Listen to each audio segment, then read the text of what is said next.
My husband thought he was a genius. He had a secret bank account, a hidden phone, and a completely secret life. But he made one stupid mistake. He left his car unlocked on a Tuesday night. I found the phone under the seat, and for the next 6 months, I did not say a single word to him about it. When you find out your husband of 5 years loves someone else, you do not scream right away.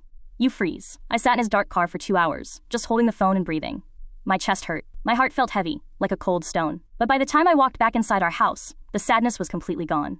Only the math was left. I had to calculate exactly how to destroy his life. The hardest part was waking up next to him every morning and kissing his cheek. But I played the game perfectly. While he was at work, I was busy. I secretly hired the most ruthless lawyer in the city.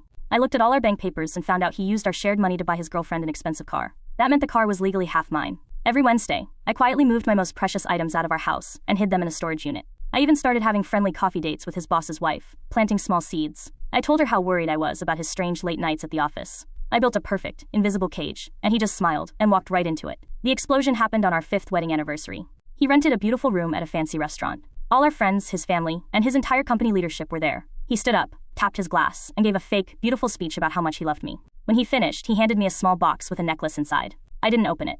Instead, I reached into my bag and pulled out a thick yellow envelope. I smiled sweetly and handed it directly to his boss, who was sitting right next to us. "What is this?" his boss asked, looking confused. I spoke loudly, so the entire quiet room could hear me.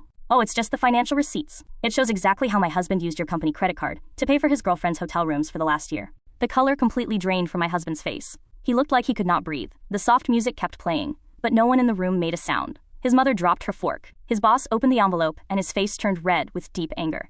I didn't yell. I didn't cry. I didn't even wait for my husband to speak. I just picked up my coat, turned my back on the frozen room, and walked out the front doors. He spent a whole year planning the perfect affair. He just didn't know I spent 6 months planning the perfect destruction.